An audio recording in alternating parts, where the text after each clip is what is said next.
ধরুন দুই বন্ধু একটা চুক্তি করলো। চুক্তিতে লেখা আছে তোমাকে এটা করতে হবে, ওটা করতে হবে, সেটা করা যাবে না। আর আমার জন্য আমি দেখব কি করা যায়। এই চুক্তি কি সত্যিই বন্ধুত্বের, নাকি এটা একটা দখলদারির দলিল, যেটাকে শুধু ভদ্রতার মোড়কে মুড়িয়ে পরিয়ে দেওয়া হয়েছে? মার্কিন যুক্তরাষ্ট্রের সাথে বাংলাদেশের সই করা পারস্পরিক বাণিজ্য চুক্তি ART পড়লে ঠিক এটাই মনে হবে। 32 পাতার এই দলিলে বাংলাদেশকে বাধ্যতামূলকভাবে কিছু করতে বলা হয়েছে 131 বার, যুক্তরাষ্ট্রকে মাত্র 6 বার। আর যে সরকার এই দলিলে সই করেছে তারা করেছে জাতীয় নির্বাচনের মাত্র 3 দিন আগে।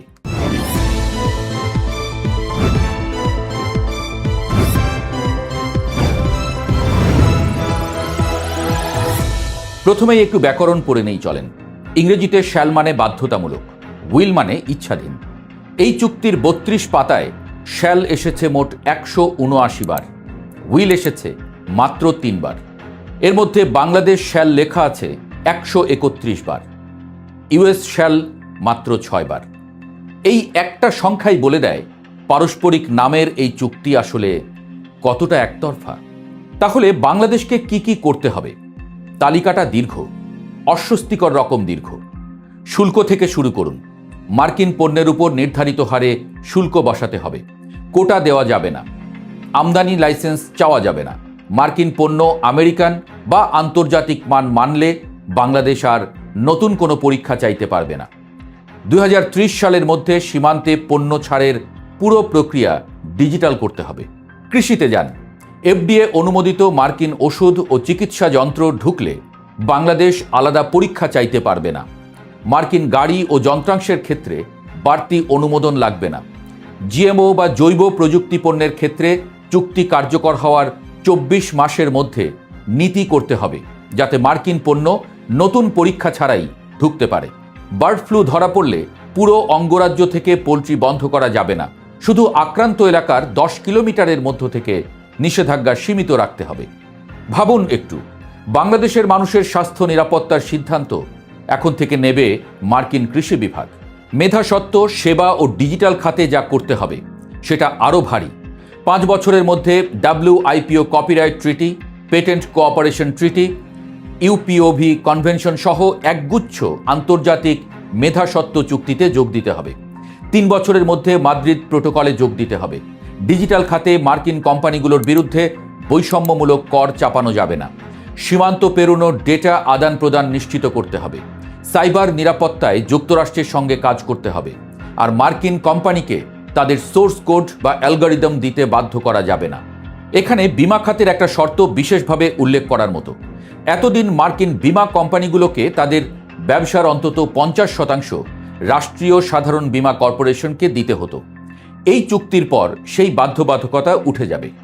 দেশীয় রাষ্ট্রায়ত্ত প্রতিষ্ঠান দুর্বল হবে, মার্কিন কর্পোরেশন শক্তিশালী হবে। সার্বভৌমত্বের প্রশ্নটা আসছে সবচেয়ে কঠিনভাবে নিরাপত্তা ধারায়। চুক্তিতে বলা হয়েছে বাংলাদেশ এমন দেশ থেকে পারমাণবিক চুল্লি বা সমৃদ্ধ ইউরেনিয়াম কিনতে পারবে না যেই দেশকে যুক্তরাষ্ট্র নিজের স্বার্থের বিরুদ্ধে মনে করে। বাংলাদেশের রূপপুর পারমাণবিক প্রকল্প রাশিয়ার বিনিয়োগ আছে। এই রাশিয়াকেই যুক্তরাষ্ট্র বিবেচনা করে নিজের স্বার্থের প্রতিপক্ষ হিসেবে। তাহলে ভবিষ্যতে এই চুক্তি কি রূপপুর প্রকল্পের জ্বালানি সরবরাহের পথ বন্ধ করতে পারে? আরও আছে, বাংলাদেশকে নিজের রপ্তানি নিয়ন্ত্রণ ব্যবস্থা গড়ে তুলতে হবে মার্কিন আইনের সঙ্গে সামঞ্জস্য রেখে। যুক্তরাষ্ট্রের নিষেধাজ্ঞা ভঙ্গ করতে পারে এমন লেনদেন ঠেকাতে বাংলাদেশ কাস্টমস ও ব্যাংকিং তথ্য ওয়াশিংটনের সাথে ভাগ করতে হবে। বন্দর ও জাহাজের ডিজিটাল নিরাপত্তা নিশ্চিত করতে হবে, যেন বিদেশি সরকার অননুমোদিতভাবে ঢুকতে না পারে। কোন বিদেশি সরকার সেটা অবশ্য চুক্তিতে বলা নেই, কিন্তু চীন যদি এই তথ্যে ঢোকার চেষ্টা করে সেটা ঠেকানোর দায় বাংলাদেশের। আর সেই ব্যবস্থা কার নির্দেশে সেটা আর বলার অপেক্ষা রাখে না। বিনিময়ে বাংলাদেশ কি পাচ্ছে? মূলত একটাই, পোশাক খাতে শূন্য বা কম শুল্কে মার্কিন বাজারে প্রবেশের সুযোগ। কিন্তু সেটাও শর্ত সাপেক্ষ। কতটুকু সুবিধা পাবে বাংলাদেশ সেটা নির্ভর করবে বাংলাদেশ যুক্তরাষ্ট্র থেকে কতটা তুলা, কৃত্রিম তন্তু বা কাঁচামাল কিনছে তার উপর। অর্থাৎ মার্কিন পণ্য কিনলে মার্কিন বাজারে সুবিধা পাবে, না কিনলে সুবিধা কমবে। এটাকে পারস্পরিক বললে বরং হাসি পায়, অর্থনীতিবিদরা বারবার বলেছেন এই চুক্তি গ্রহণযোগ্য সমাধান নয়, আলোচনার পথ খোলা রাখা দরকার ছিল। সংসদ সদস্য রুমিন ফারহানা চুক্তি বাতিল চেয়েছেন। একাধিক রাজনৈতিক দল প্রতিবাদ করেছে, কিন্তু ইউনূস সরকার তাতে কোনো কান দেয়নি। বরং চুক্তি কার্যকর না হওয়া সত্ত্বেও ইতোমধ্যে যুক্তরাষ্ট্র থেকে নানা পণ্য কেনার চুক্তি করা শুরু হয়ে গেছে। এই চুক্তি কবে সই হয়েছে তারিখটা মনে রাখার মতো, 9 ফেব্রুয়ারি 2026। জাতীয় সংসদ নির্বাচনের ঠিক 3 দিন আগে। দেশ যখন ভোটের প্রস্তুতিতে মগ্ন, সংবাদ মাধ্যম যখন প্রার্থী প্রচারণায় ব্যস্ত, জনমত যখন অন্যদিকে তাকানো, ঠিক তখনই সই হলো এই দলিল।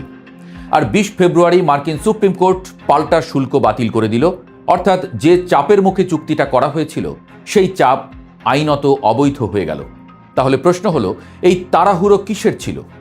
নির্বাচনের ঠিক আগে গণতান্ত্রিক জনাদেশ ছাড়া, সংসদে বিতর্ক ছাড়া এই চুক্তি কার স্বার্থে হয়েছে? বাংলাদেশের মানুষ বছরের পর বছর ঘাম ঝরিয়ে গার্মেন্টসে কাজ করেছে। সেই শ্রমের উপর দাঁড়িয়ে দেশটা মাথা তুলেছে। সেই মাথার উপর এখন একটি 32 পাতার দলিল চাপিয়ে দেওয়া হয়েছে, যেখানে বাংলাদেশের দায়িত্ব 131টি আর আমেরিকার দায়িত্ব 6টি। আর যারা এই দলিলে সই করেছেন তারা দেশবাসীর কাছে একটি প্রশ্নের জবাবও দেননি এখনো। পারস্পরিক চুক্তিতে এত অসম বোঝা কার স্বার্থে বহন করছে বাংলাদেশ?